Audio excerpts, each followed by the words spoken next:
He lived life as the Prince of Egypt, an unknown shepherd, and eventually a law-bearing prophet.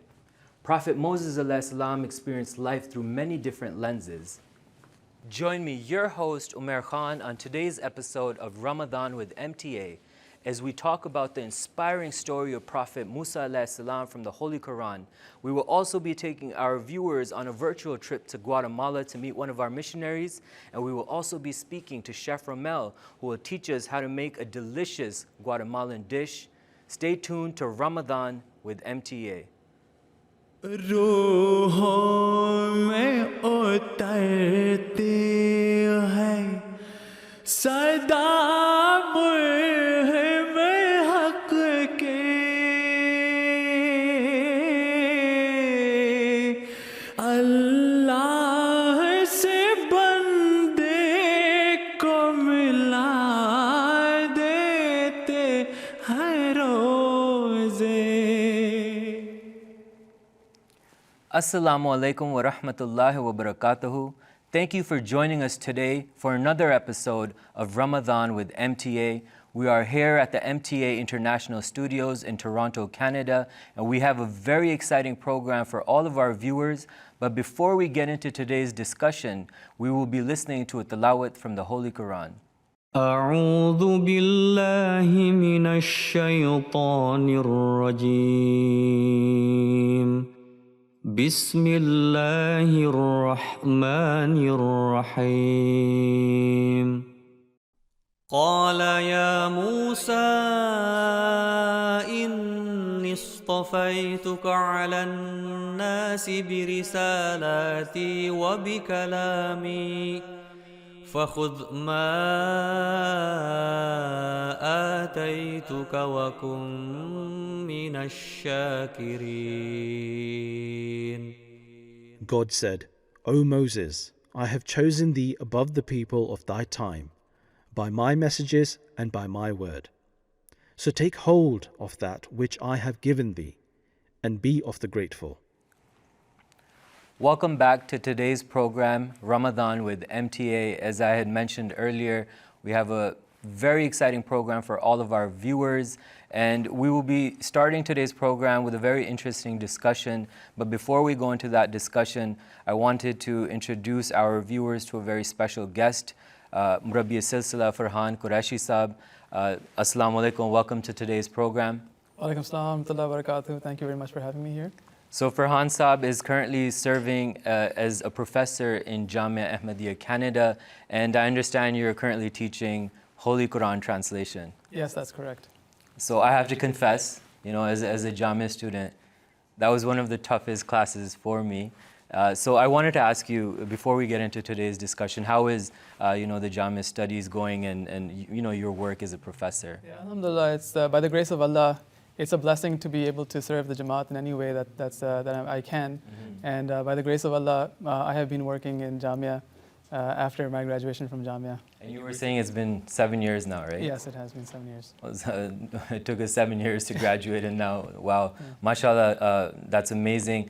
Farhan Saab, I'm very, I was looking forward to this conversation. We were talking earlier, and as our viewers may know, we're going to be speaking about, the story of Prophet Moses ﷺ. And originally I was planning to, start the conversation when Prophet Moses ﷺ was, the Prince of Egypt.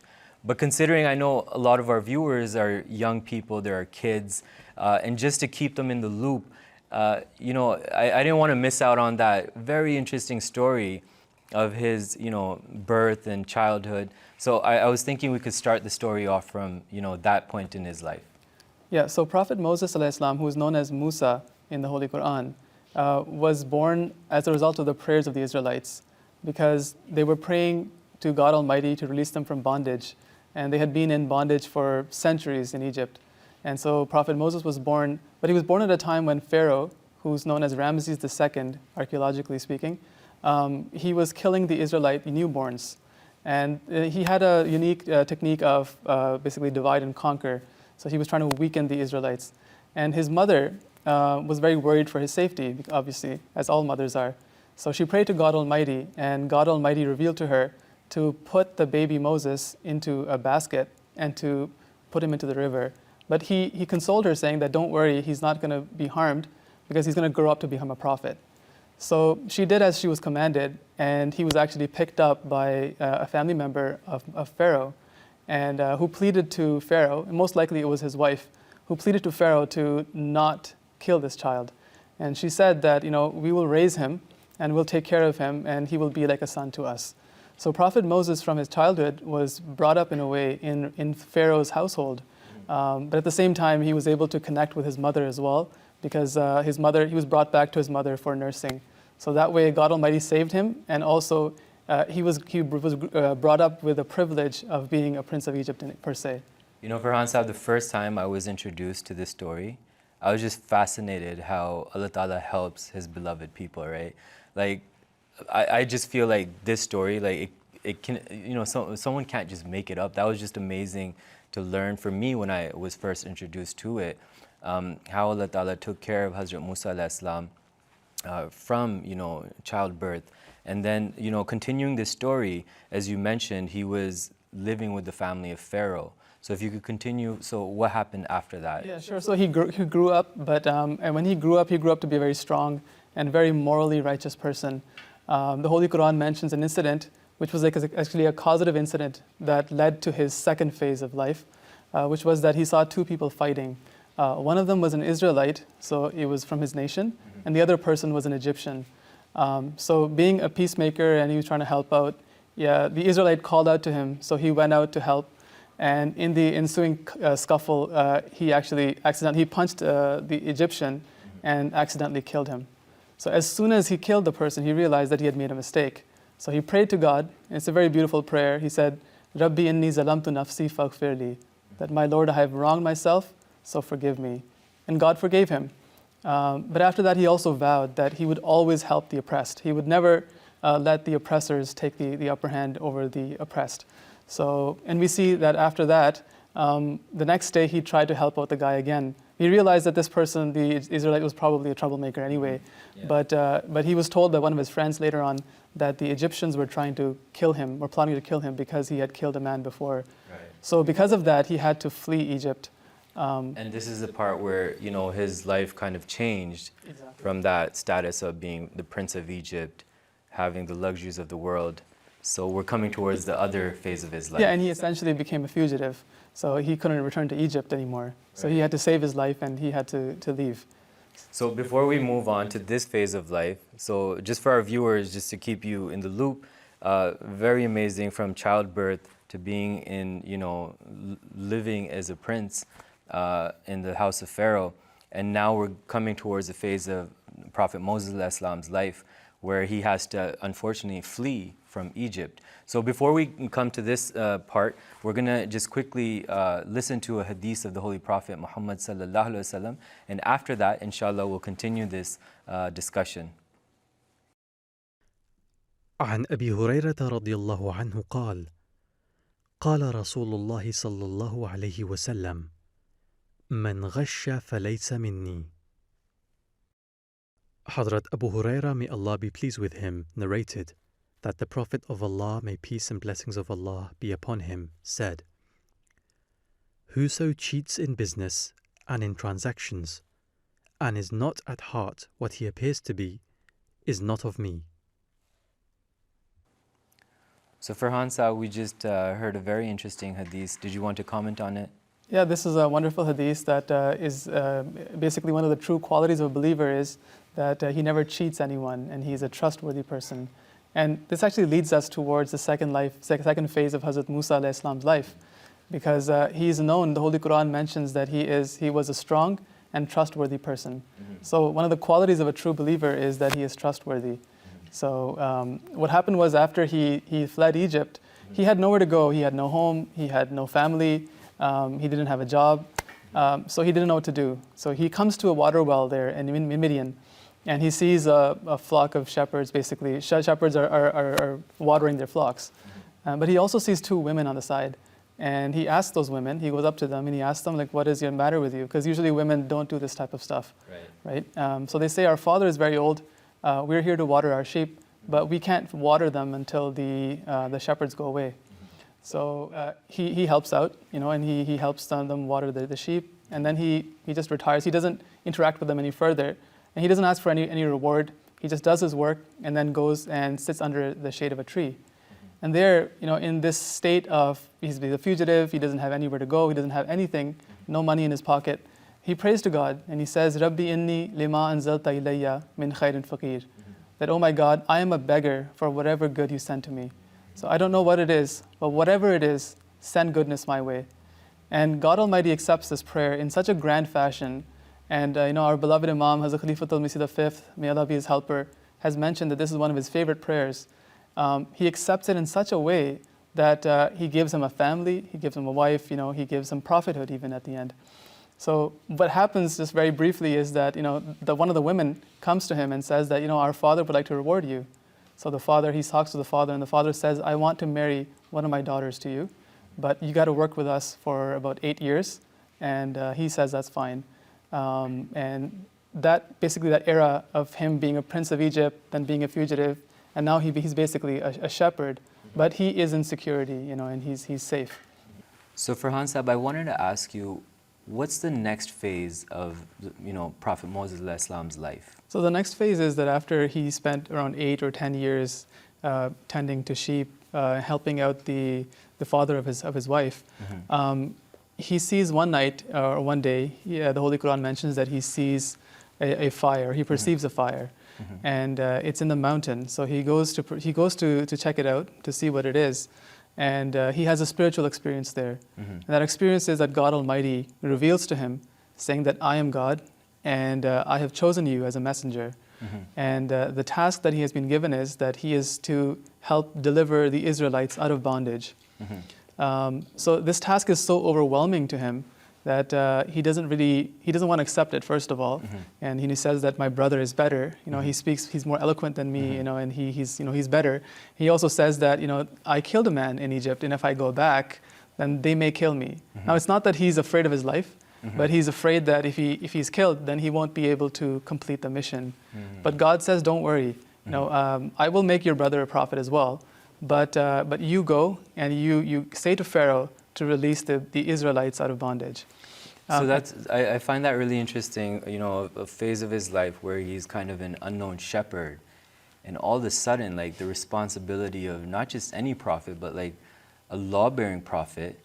And then you mentioned how he was hesitant for that responsibility. He was trying to have his brother given that responsibility, Hazrat Harun alayhi salam. Right. And one thing that came to mind when you were speaking is you mentioned that he was saying that his brother is more eloquent in speaking. So we see that Allah Ta'ala doesn't look at these things like eloquence, and is very close to a hadith of the Holy Prophet Muhammad Sallallahu Alaihi Wasallam, that he doesn't look at these outer things. Allah Ta'ala looks at the purity of hearts. Exactly. And he prays to God Almighty, and this is a wonderful prayer, I think, that many of us have memorized. And it's something that we can pray whenever we're overwhelmed, or whenever we have a very important task at hand. And it is that, Rabbi shrah li sadri wa yassir li amri. Oh my Lord, open up my chest and make easy for me my task. Wahlul uqdatam min lisani yafqahu qawli. And open the knot of my tongue so that people understand what I say. And as a result of this prayer, we see that when he goes to Pharaoh, right, and he goes with his brother, but he does all the talking, even though he says that he's not as eloquent, but when he speaks to Pharaoh, he's very eloquent. So God Almighty accepts his prayer, and he gives him such power that he is able to speak to a Pharaoh. And this is not like an ordinary Pharaoh. This is Ramses the Great, one who's known as the King of Kings, Ozymandias in Greek. Right. So he's a very powerful king, but he speaks to him, and Pharaoh is silenced. No, thank you. I'm so happy that you shared that prayer with us. And those of you viewing at home, especially, for our young people, youth, university students, you're going for a job interview. I mean, that's a go-to prayer for a lot of us missionaries, right? Right. So I remember even when I was, training in Jamia, there were some opportunities, and I'd be so nervous before going up on stage. But when you reflect on the responsibility put on Hazrat Musa alayhi salam, I mean, we're talking about just going on stage with a few people. Right. But he's going up against, how you mentioned, the King of Kings, like someone who had the title of Pharaoh. So how did that go? That meeting that he had with Pharaoh? Yeah, so the meeting went, Pharaoh obviously being an arrogant person didn't really accept him, but he challenged him and said that, Pharaoh, if you would like to show, your signs and show them. And then he shows signs, because the Egyptians are very, into magic and sorcery. So they have their sorcerers and then they conjure up different spells and different tricks. But Prophet Moses, through the power of prayer and through the power of revelation, he's able to, completely expose the magic and the sorcery, and he's able to have such a powerful effect that even Pharaoh is scared. And eventually, God Almighty commands Hazrat Musa alayhi salam to take the Israelites out of bondage. And just one thing that's very interesting is that when he takes the Israelites out of bondage, now he's in hot pursuit from Pharaoh and Pharaoh's hosts and his army, but he comes at a dead end. There's a river in front. He doesn't know how to cross. Right? And the Israelites are saying that you've taken us somewhere that we can't go. But even at that time, he prays to God. He says that Inna ma'iya Rabbi sayahdin, that my Lord is with me and he will guide me. And as a result of that prayer, God Almighty helps him and he splits the sea and they cross safely and the Israelites and the Egyptians are drowned. So, that's definitely a very, inspiring story. So, what do you get out of, the lesson out of this story that the Holy Quran presents about Prophet Moses alayhi salam? I mean, there are so many lessons, but I think one of the powerful lessons that the Holy Quran presents in Hazrat Musa alayhi salam's story is the power of prayer. That at every juncture of your life, no matter what circumstances you're facing, if you pray to God Almighty for help, God will help you and God will make the impossible possible. And this is what we see from Hazrat Musa alayhi salam's life, something that was apparently impossible, like a humble person leading Israelites out of bondage, but it was made possible through the power of prayer. Jazakallah, that was a really nice, journey throughout Prophet Moses alayhi salam's life, and I think you were able to do it in about 12, 15 minutes. So I'm hopeful for our viewers at home that was enlightening. I definitely learned a good lesson out of that. The power of prayer is definitely very important, especially in this day and age where people are running towards materialism, and unfortunately sometimes they're going away from God. And these stories remind us of how powerful and mighty Allah Ta'ala is, even from the story when you started from the cradle when Hazrat Musa alayhi salam was born. So thank you so much, Farhan Saab. I know you're going to be joining us and you're going to stay here. So this segment of the program is very exciting. I know because of the pandemic it's very difficult for many of us to travel at the moment, but still we figure out a way to take you virtually all the way to Guatemala to visit one of our missionaries. So Farhan Saab, I'm going to stay in touch with you and we'll come back to you. And so we're going to go to Guatemala virtually and meet one of our missionaries. Talal Saab, are you there? Assalamu alaikum. Wa alaikum salam wa rahmatullah. Talal Saab, I see beautiful Guatemala behind you. For a lot of our viewers who have never been there, can you explain how Guatemala is, general information about Guatemala? Yeah, so the country Guatemala is located in Central America and shares borders with Mexico, Belize, Honduras, and El Salvador. And the main language which is spoken here, or the national language, is Spanish. However, there are 22 different Mayan local languages as well, which are completely different from Spanish. Currently, the population of Guatemala is around 15 million people, and the religion which is the most dominant here is Christianity. So over 90% of the population is Christian, and then roughly 8% would come under the local cultural religions, and 2% will be the rest of the religions of the world. So Talal Saab, I wanted to ask you, you're a young missionary, you grew up in North America. In Guatemala, they speak Spanish. So how has that transition been? Have you had to learn the language? How is that going for you? So when I first came to Guatemala, my Spanish knowledge was very weak. Although we do have classes during Jamia, however, I had to start from the beginning. And here, because tourism is very big, and teaching Spanish is a very big business over here. So it was very easy to find a tutor and to start learning Spanish from a personal tutor. And currently, right now, I'm taking classes online as well, which is helping a lot. Thank you. So I wanted to ask, what's the history of the Jamaat in Guatemala? When was it established? Do you have any, mosques or mission houses? If you could just shed some light on that. Sí, which is yes in Spanish. So in Guatemala, Jamaat was first established in 1989, which with the construction of a mosque. And this mosque, which is named Masjid Baitul Awwal, was funded totally by Ilyas Sahib, who is currently living in USA. And it was with the construction of this mosque that the first missionary, Murabbi Silsila, was also sent to Guatemala by the name of Iqbal Ahmed Sahib. Currently, Guatemala Jamaat has a tajneed of over 150 people, and by the grace of Allah, the message of Ahmadiyyat has reached the corners of Guatemala. We have also been very fortunate that Hazrat Khalifatul Masih IV, Rahimahullah Ta'ala, has visited Guatemala twice before, and our current Khalifa, Hazrat Anwar Ayyadullah Ta'ala bin Nasir Aziz, has also visited Guatemala. Thank you, Talal Saab. So, as you know, the whole world is going through a pandemic. A lot of countries are under lockdown because of coronavirus. What's the situation right now in Guatemala with coronavirus? At the moment, they have opened up everything, but what happened in the beginning was that they actually locked down and shut down the whole country, and especially the airport, all the borders, so nobody was able to enter Guatemala. And in Guatemala, tourism is very big. Around 35% of the population is employed in the tourism industry.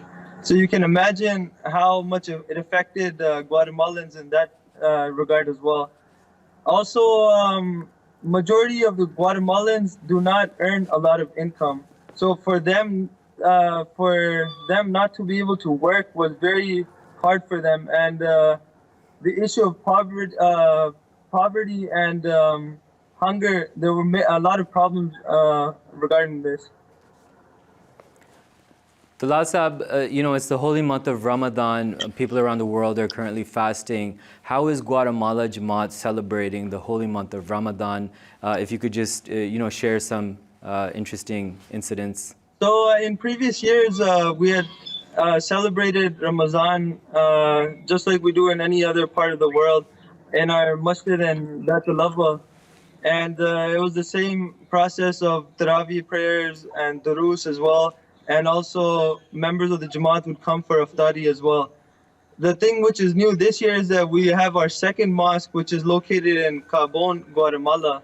And I'm currently working here as a missionary as well. So this will be the first time that this Jamaat and the people in this area will be able to celebrate the month of Ramadan and to get the blessings of the month of Ramadan while visiting the masjid and also learning about Islam at the same time. Thank you. Talal Saab, food. So everyone wonders how the food is in different parts of the world.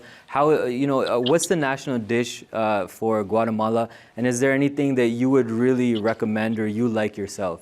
So in Guatemala, just like other Central American, South American countries, they eat beans a lot and tortillas, which is flatbread made of corn. But the type of food or the style of food is very different from what we're used to eating in Pakistan, from Pakistani culture or Canada, America as well. And the food that I would like to recommend, or the dish I would like to recommend, is by the name of pepian. And this is a meat and vegetable stew, which is also in which they also use a lot of different spices. So primarily they will roast the spices and then they will mix together all the vegetables, meat. Mostly they use chicken or beef and at times also pork as well. This was actually a very delicious dish which I've tried here before, and my wife also tried. This was the first dish outside of Canada, America, or outside of our culture, which my wife tried, and she liked it as well. Jazakallah for sharing that, Talal Saab. It's been a pleasure talking to you. I see it's so beautiful behind you, the Guatemalan jungle. I wish you and the Jamaat in Guatemala the best. Take care. It was a pleasure talking to you. Assalamu alaikum. Walaikum salam. So to our viewers at home, as we had promised, we took you on a virtual trip all the way to meet Talal Sahib in Guatemala. And while we were talking about the food, that sets us up for the next portion of today's program. And we are excited to introduce Chef Romel. Chef Romel, it's a pleasure to meet you and finally get to you. I saw you were preparing earlier, and I understand that you're going to show us a Guatemalan dish today. Yes, the Guatemalan dish we're going to produce today is called relenitos de plátanos. Can you say that? Let me say it. Relenitos de plátanos. That's exactly it. All right. So what we want to do is, it's actually plantain that's stuffed. Okay. Okay, so the plátanos is the plantain. So what we want to do is we want to take a plantain such as this one here, which is overripe. Okay. You know, you sometimes have the green plantain, sometimes you have a yellow plantain. Yeah. This is an overripe plantain. It takes less time to actually cook it. Okay. So we want to take the overripe plantain and you want to slice it into 3. So Chef, you know, a lot of people sometimes confuse bananas and plantain. If you could just clarify what the difference actually is. Okay, the plantain is a lot more rough. It's a little bit more tougher inside of it as well too. It's a lot more hardier than banana is. It's not mushy. Okay, even though these feel a little mushy, they're actually a lot more fibrous than what you get with banana. So when we're doing this, we want to get the more, you know, overripe plantain, and we sliced it into 3, and we actually scored the skin part. So that way it'll be opening and it's easier for us to take off the actual skin. What we did was we created a little stock of sugar, cinnamon, and placed this inside there. What you want to do is you want to boil this, place this into a boil for roughly around 20 to 25 minutes. You want to make sure it's overcooked because you're going to mash it. Okay. The one thing you want to do is when you take it out, you'll see that the skin will start to separate. See how that On skin its separate? own, like while it's boiling. It'll just separate while it's on its own. Take it out and you want to cut it into half like this. See that part there where the actual fiber is, where the almost where the seeds are? Yeah. You want to take that out. Why you're taking that out is because it's very tough, and when you're trying to mash it, it's going to be very difficult for you to mash it up with that piece there. That's the one part that people don't tell you. Yeah, you know the secrets that chefs have? Yeah. This is one of those secrets that chef has because they don't really want you to cook it like them. You know what I mean? Yeah. So what we're doing here is we're making this as a sweet or dessert. Now in Guatemala, they actually make this either as a breakfast. So they add some onions and garlic and then saute it with black beans. What you want to do with the black beans is you want to take the black beans, you want to puree it, and make it into a mash. Place that onto your pan, and you want to heat it up. So you want to get rid of a lot of the moisture in there. Add, with this time, instead of garlic and onions, we're going to add chocolate. Chocolate. Because in Guatemala, a big thing is chocolate. They love chocolate there. So even for breakfast. Even for breakfast. They harvest chocolate. They eat chocolate for everything. Okay? So we have some dark chocolate and some cocoa powder and some cinnamon and sugar mixed already. So that way, we're going to sweeten it up. We're going to dry it up. And then we're going to stuff the plantanos. Okay? The plantain is going to be stuffed with that inside of it. And we're going to deep fry it because everything tastes better deep fried. Yeah, you know, I have to agree with you. You know? So are we going to watch you do that, or am I going to come back to you for You're that? going to come back to me. Okay, so we're looking forward to that. Our viewers, stay tuned. Definitely looking forward to this dish when it's done. So while Chef Romel is working on that, I'm going to come back to you, Chef. And right now we're going to go to Qasim Chaudhry Saab. Qasim Saab, Assalamu alaikum. Walaikum salam. Always good to see you, and I see you're ready with a new book for us today. What do you have for us today? Well, Omar, by living in the age of media and cinema, it can be very difficult for some of us to open up a new book and give it a read. Yeah. However, believe me when I tell you this book, The Outset of Dissension in Islam, written by the second caliph of the promised Messiah, alayhi salam, Hazrat Muslim Maud radiyallahu anhu, reading this book will keep you on the edge of your seat, and perhaps you may shed a few tears. And the reason I say this is because this book deals with the tragic events concerning the latter part of the caliphate of Hazrat Usman radiyallahu anhu. Now, this book in particular, it explains to us what really happened, why did those certain events happen, who was to blame. Because we see that some non-Muslim historians and some ill-natured Muslims, they've sort of put the blame on Hazrat Usman himself, Hazrat Ali radiyallahu anhu, and the companions, God forbid. So Hazrat Muslim Maud radiyallahu anhu, he takes us on this journey of clearing up this misinformation and just telling us what really happened. Now, the non-Muslim historians, they've sort of fabricated some false narrations, which a lot of Muslims in general are looking at these narrations, and they think that, oh, this is what happened, that Hazrat Usman was, God forbid, incompetent, or God forbid, the companions and Hazrat Ali were jealous of Hazrat Usman and they wanted to take Khilafat for their own. Now, this is absolutely false. Prophet Jesus alayhi salam has said that a tree is recognized by its fruit. Now imagine the first fruits of Islam being so bitter. This allegation actually goes upon the Holy Prophet sallallahu alaihi wasallam and Islam. We cannot entertain even for a moment that the Holy Prophet sallallahu alaihi wasallam produced this bitter fruit. His spiritual power was so magnificent that he transformed men to elevate this and go beyond the status of angels. And that's the reality. So now our viewers, they might be wondering that, okay, what happened? What is the reality? There were actually external matters and external reasons as to why there were certain events or tragic events which happened. Now, in that time, in the caliphate of Hazrat Usman radiyallahu anhu, the first 6 years of his caliphate were actually very smooth and they were flourishing. Muslims were doing amazing. However, what happened in the 7th year, we noticed that there's a huge influx of new coming Muslims. There's newcomers. Like Islam was spreading to new lands. Exactly. Right. The Byzantine Empire and the Persian Empire, they were just blown away from the Muslim. The Muslims just with one strike just blew them away. And we have thousands and thousands of Muslims coming in. However, the issue with that is that these Muslims, they came in with this initial enthusiasm. They were really, they were pious people in the beginning and they were very enthusiastic to be Muslim. Right. But with time, that sort of wears off. And their bad morals and their bad judgment and character sort of started creeping out. Right. Another big problem was that the foremost companions, they were busy with wars. So they weren't able to morally train these newcomers, right? Similarly, these newcomers were sort of jealous of the earlier companions, that they were being treated, the earlier companions were treated a little bit differently. They received some sum from the Baytul Mal. And this sort of, it made them sort of judgmental and jealous. And it kind of shows the challenge of and importance of training people who are new to the faith, right?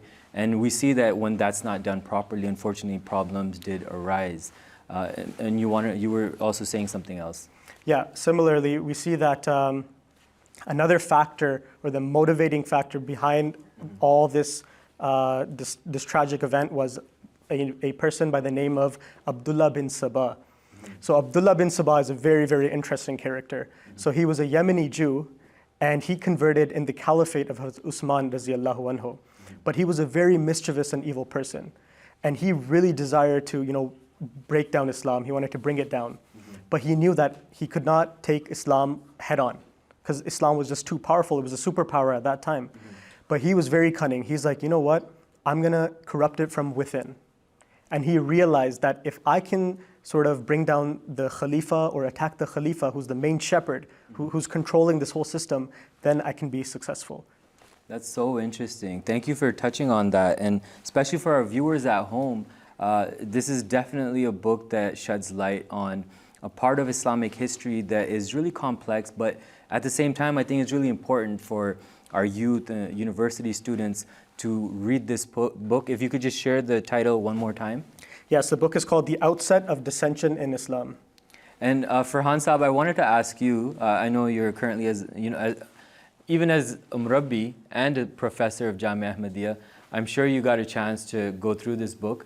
Did you have any comments on this book for our viewers? I mean, yeah, it's Qasim Saab has done a wonderful job summarizing the book, but I think it's a heartbreaking tale, which gives us a great lesson, and that is that we should value the blessing of Khilafat, and we should always remain steadfast and try to remain loyal to the Khalifa of the time, because all goodness lies in that.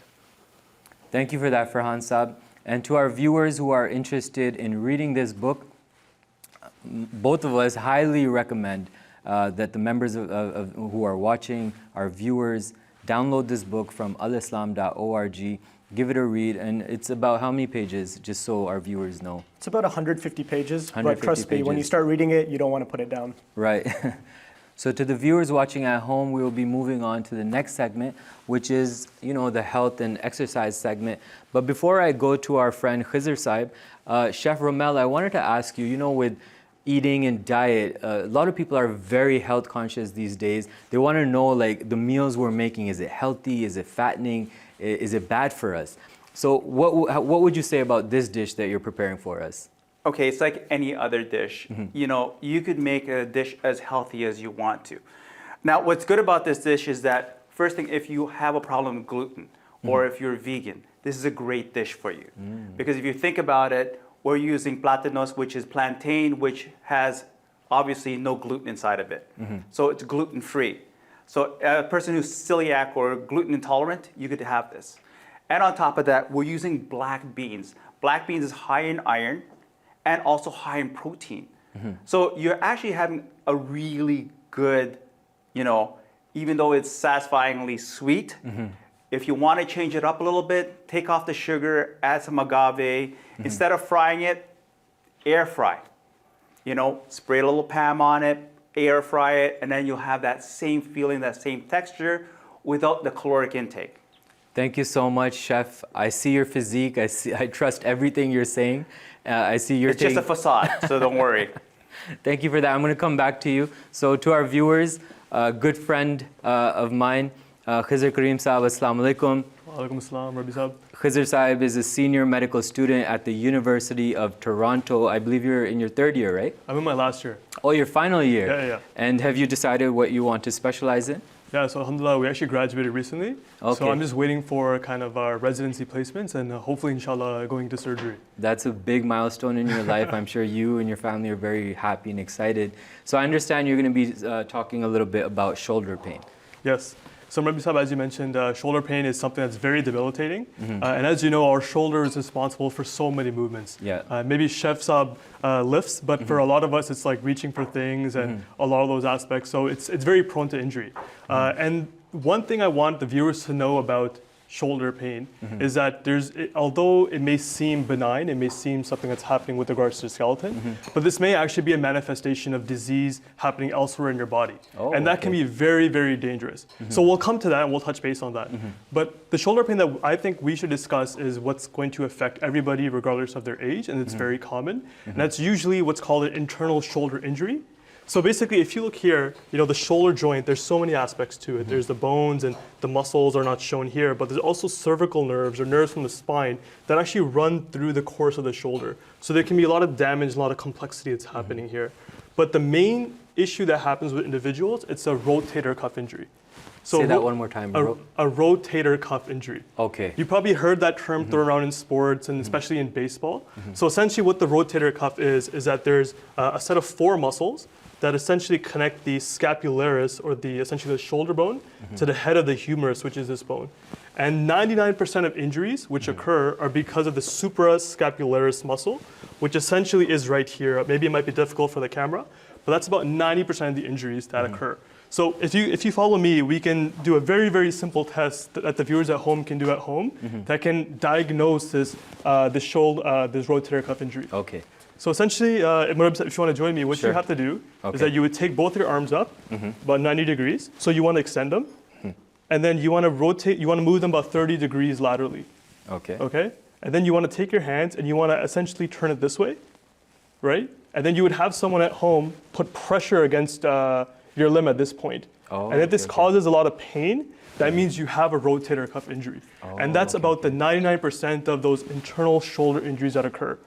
So the next question is, So it's a very easy way to diagnose it. very easy.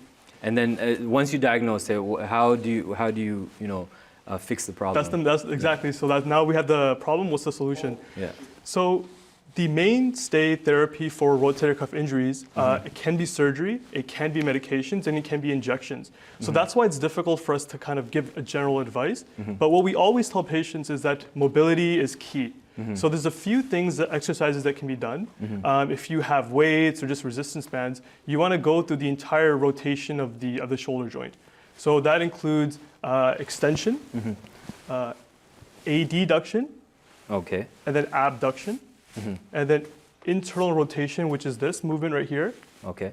and then external rotation, which is this movement right here. And you want to do that with resistance. So if you have bands or if you have weights at home, that's how you would go about doing that. So really, Yeah, doing and that, yeah. I noticed especially this stretch and exercise. You see a lot of people at the gym with light weights, and Exactly. and that's to avoid that kind of shoulder injury. exactly. So it really strengthens the rotator cuff muscles, so those four muscles that we talked about. So again, going through that range of motion, Okay. that's with the shoulder joint, and not using heavy weights, very light weights, but having that mobility is what Yeah, you want yeah. to do. So, do you know what are some of the reasons that people get these injuries with the shoulders?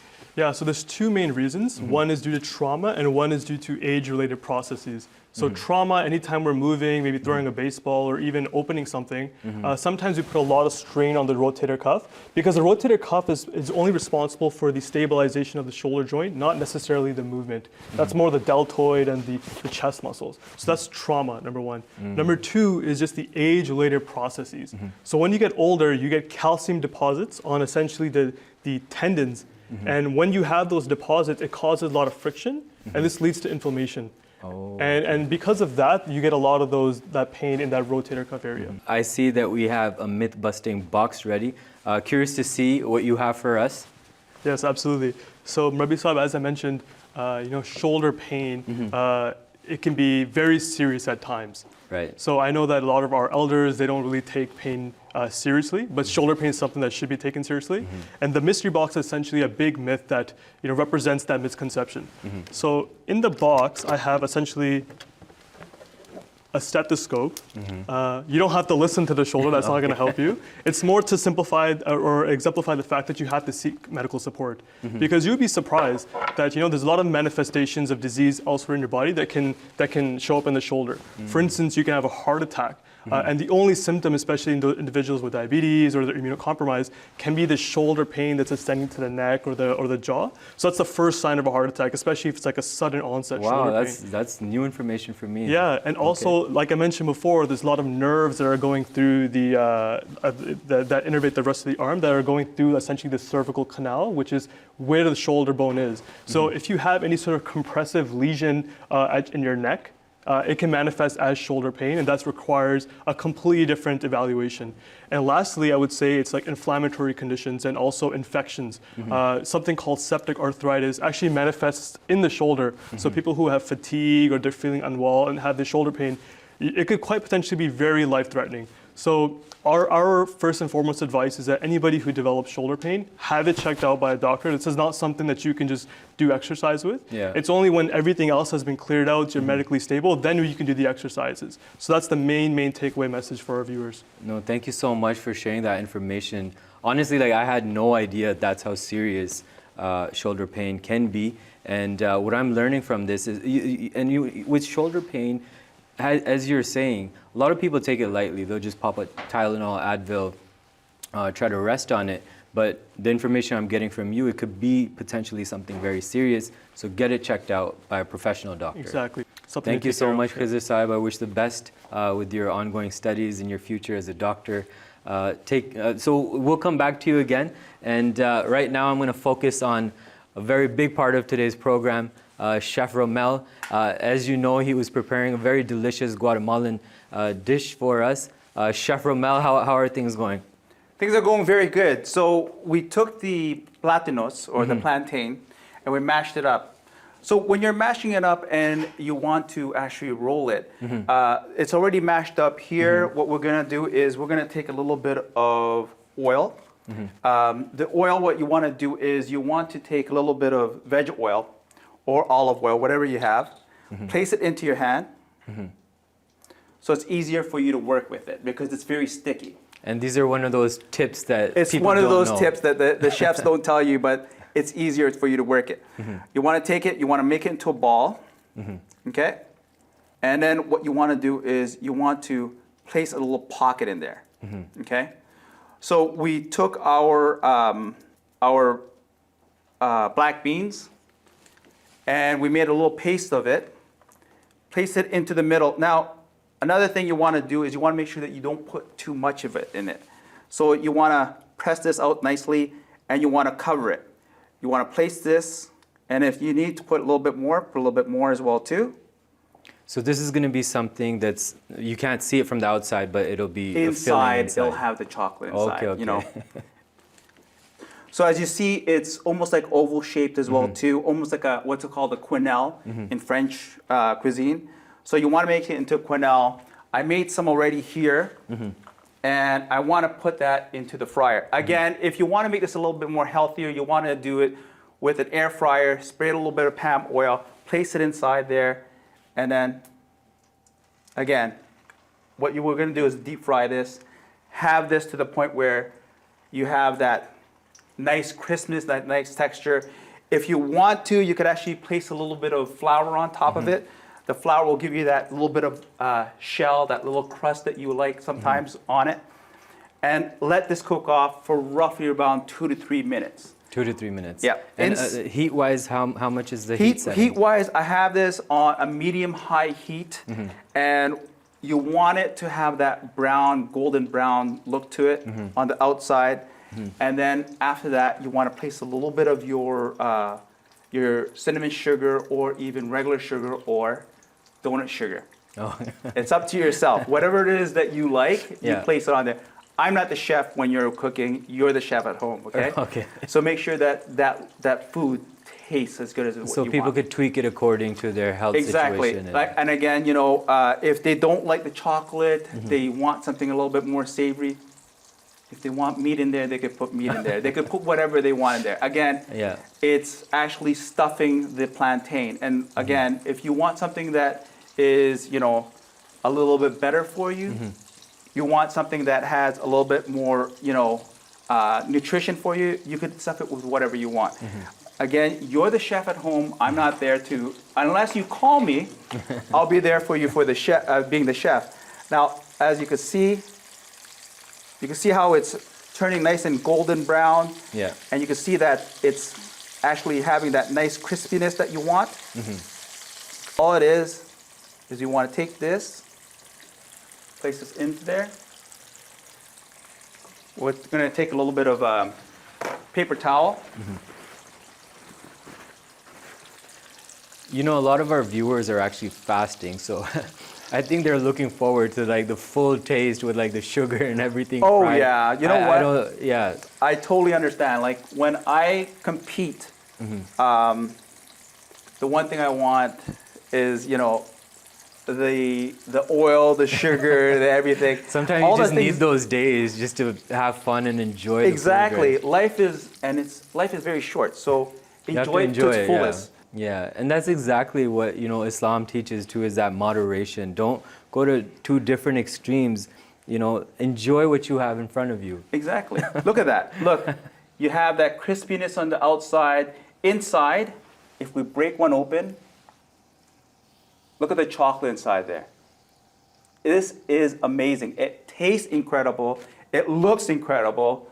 And if you want to, you could have this something so it's a little bit more healthier for you, a little bit better for you. Chef Romel, thank you so much for joining us You're very today and welcome. teaching us how to make this really tasty looking dish. And hopefully we'll see you again in the future sometime. Thank you. So to our viewers, we're going to go back to Farhan Sahib, and we had a nice little tour around our studio, and I'm hopeful that many of our viewers were able to enjoy the virtual tour of Guatemala, Chef Romel, and the book corner. And Khizr Sahib, thank you so much. That was so interesting about shoulder pain. Before we end, a special thank you to Farhan Qureshi Sahib, Professor, Jamia Ahmadiyya Canada. And to our viewers, thank you so much for joining us on this episode of Ramadan with MTA. Take care, stay safe. Assalamu alaikum. रूहों में उतरते हैं सदा मुहिम हक के